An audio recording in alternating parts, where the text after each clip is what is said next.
Last time out we followed the Stanhope Tyne Railway to its highest ground, a line that thought nothing of climbing into the wilderness. It was bold, it was ambitious, and it was engineering at its most determined. But here at Waskerley, the character of the railway changes completely, because ahead of us lies an incline with one of the most curious names on the entire route, Nanny Mayers Incline. Who was Nanny Meer, and why was this stretch of railway named after her? And why was this steep ropework section later abandoned and left behind? From this point on, it's all change. This is Waskerley, I don't know if I'm saying that right, site of Waskerley Station. And it's also what gives this trail, the Waskerley Way, its name. Is it Waskerley? Waskerley? Funny name, isn't it? There's some quite interesting things happening here, isn't there? Because we've got, I wouldn't call it a deviation, I'd say we've got an older part of the line that fell out of use. We'll show you when we just get up here what's going on here. That's it, isn't it? Is it? Yeah, this is it. Right, we're going down, aren't we? Let's just nip to the end here, because now we had a new line to Crook that opened in 1843, which kind of went straight on and then bent round to the right here. What do you think that is? Think that's an engine shed or a good shed, Phil? Well, it's got a lintel there, and it's quite hefty. Look, it's got the buttresses. Yeah. Oh, not sure. Let's see if there's an arch on the other side. So what's this here? A cattle dock? A platform of some description, isn't it? Yeah. So just have a look at this on the map. Just what happened here when this line opened. Let's just take a step back and walk through the timeline. The Stockton Darlington Railway opened in 1834, and from Waskerley it originally headed straight down the incline, which we'll show you shortly. Nice and simple, no deviations, just the original rope-worked route dropping away from the summit. Then in 1845, everything began to change. A new line opened between Waskerley and Crook, the Weardale Extension Railway. Now, passenger services started running from Crook to Stanhope in September 1845, but by the end of October they were cut back to operate only between Crook and Waskerley. At that point, any traffic heading from Crook towards Concert had to reverse here at Waskerley before descending the incline. Operationally, not ideal, is it? So in 1859, the Stockton Darlington Railway introduced what's called the Waskerley Deviation, a new direct line from Crook to Concert that completely avoided both Waskerley Station and the Nanny Mayers Incline. And from that moment, the incline was effectively redundant and taken out of use. And trains coming from the Stanhope direction would instead run down towards Crook and reverse at Whitehall Junction. Right, with that in mind, let's go and find this incline.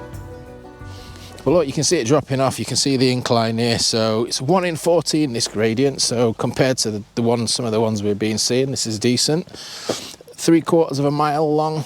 Yeah, it's not quite as smart as the others, is it? It's neat. Been abandoned a lot longer, this, hasn't it? As well as my notes, Phil, this was actually a self-acting incline, this. So therefore it's got to have 2 tracks, or 3 with a 2 shared rail. Nanny Mayers Incline, that's quite a standout name and certainly a memorable one, but where does it come from? The story goes that working these roped-worked inclines could be thirsty business. The line passed directly through the land of a local farmer, Ann Meyer. Nanny was an affectionate local nickname, and her farmhouse stood beside the incline, roughly halfway down. And inside that farmhouse was a small public house, serving the railwaymen who worked this demanding stretch of line. On historic maps, it's clearly marked as the Railway Inn. Now, Ann Meyer died in 1860, just a year after the incline itself was taken out of use. And today, the ruins of that old inn still stand in the field beside the abandoned alignment, where once there were wagons, ropes and railwaymen, now there are only cattle and silence. We've already mentioned that this was a self-acting incline. That would suggest that there was no need for an engine house at the summit. The loaded wagons descending would have hauled the empties back up. Now, what is unclear was whether there was ever a dedicated brake house at the top, or whether the wagon brakes were considered sufficient, given the gradient here wasn't as severe as some of the other inclines we've seen. But something on the historic maps puzzled me, an annotation showing an engine house at the bottom of the incline. Now, why would that be there? After all, beyond this point, the line was originally level and horse-worked. There would be no need for a stationary winding engine. So perhaps it's the terminology that's misleading. Maybe what we're looking at isn't actually an engine house at all, but an engine shed, a place where locomotives could take over from the descending wagons. Once the trucks reached the foot of the incline, they would need to be marshalled and worked forward along the level section. Sometimes it's not the railway that changes, just the way it's labelled on the map. It's amazing how much the landscape and feeling of this railway's changed from being out on that moor and the remote exposed parts to this lush. It's like a valley now, isn't it? It's not as bleak, is it now? No. But when was the last piece of infrastructure we saw, like an overbridge or anything like that? Probably the tunnel, wasn't it? Looking back. Yeah, I think so. You think you're right. Yeah, that was a way back, that was. Look at this beautiful bridge. Very nice, this one.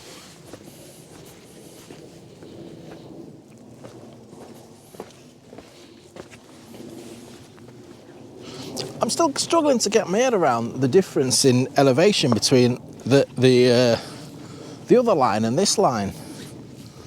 You know, we dropped down way, and this is such in a deep cutting. So, well, that was obvious when we were going down Nanny Incline. You could look up and see the new alignment way higher. And I said to you, how the heck do they meet? One's got to go down. This surely won't go up because there's no more inclines. So that one's got to still drop. But it's obviously very gradually graded. Guessing this is an original one. 1830 bridge, is it 1830s? Yep. There's no date on it, but it's obviously old. It looks it. Just a concession bridge as well. It's absolutely a lovely stonework, lovely colours, kind of shade of red. What? Now, people always, I don't know, no good with geology and stuff like that. Is that sandstone? What's the red stuff? Is it a different brick? Because I would have said that that's your standard limestone that we see a lot around our way, don't we, in Derbyshire? I'm no mineralogy, I'm afraid. No. But the red shades that we're seeing in this bridge, it's a weird shape, isn't it? It's only when you stand back from it you realise it's not like a perfect arch. It's like a horseshoe. I noticed that when we came down, yeah. We last saw you on Nanny Mayers Incline. Now, you can't walk all the way down that incline. There are footpaths that cross it. You can't walk down the track bed down to here. It's a bit of a detour to get around to it. But there is the other line that we've come up from the road.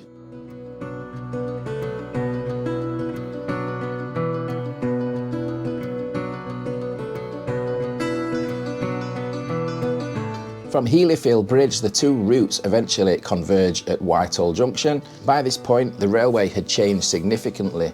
The opening of the new line in 1859 transformed this section of the route, creating a far more direct and efficient connection. Beyond here lay Rowley, where a station served the growing communities along this improved alignment.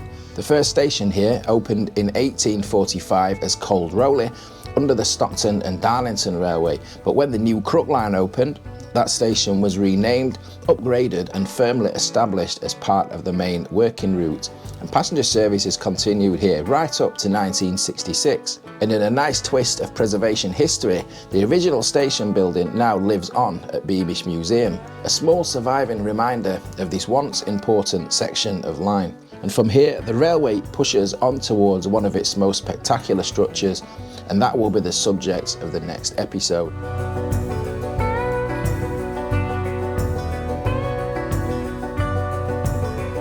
If you haven't seen the earlier episodes in this series, go and give them a watch.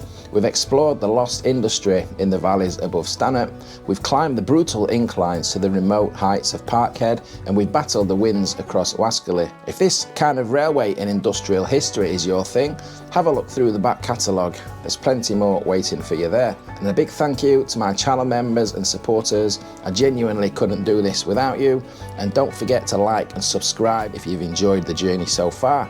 And of course, thanks to Phil, who I have to say seems to be looking colder and possibly hungrier with every passing episode. And we'll see you on the next one. Ta-ra!